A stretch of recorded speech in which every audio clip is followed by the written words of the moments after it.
প্রিয় নেতা, একজন সজ্জন ব্যক্তি হিসেবে যিনি পরিচিত, ন্যায় বিচারক হিসেবে যিনি পরিচিত, শিলমান্দি ইউনিয়নের দুইবারের সফল চেয়ারম্যান আলহাজ আব্দুল বাকির ভাই, এখানে উপস্থিত পাঁচদোনা ইউনিয়ন কাকসিয়ার মানুষ সব সময় ন্যায় বিচারের পক্ষে রায় দেন।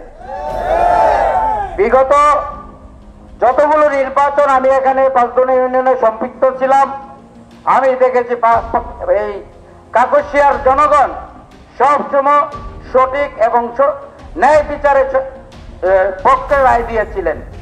আজকে বাকির ভাইয়ের গণজোয়ার দেখে আমাদের পাঁচদোনা ইউনিয়নের কিছু লোকের মাথা নষ্ট হয়ে গেছে। আমার বিশ্বাস আরো 5-6 দিন সময় আছে, এর মধ্যে কি কাপড় টাপড় খুললা লাইর কিনা এটা করা যেত না, বুঝছেন না? আজকের ঘটনা, আজকে আমার এলাকা থেকে কিছু মহিলা আপনার নগর পাঁচদোনা দিয়া বসন্তপুর দিয়া ঢুকছে, তাদেরকে গতিরোধ করে তাদেরকে লাঞ্ছিত করা হয়েছে।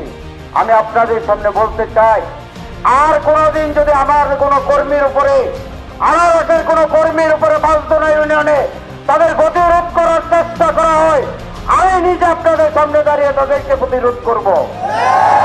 মোল্লা কারো সাহায্য প্রয়োজন মনে করে না, একমাত্র আল্লাহ এবং জনগণের সাহায্য নিয়ে আমি আপনাদের সামনে বলতে পারি, আগামী 8 তারিখের আগে তার প্রতিরোধ করে আমি দেখিয়ে দিতে চাই পাঁচদোনা ইউনিয়নের জনগণ তাকে টেনে এসে আবার আগের জায়গায় নিয়ে আসবে।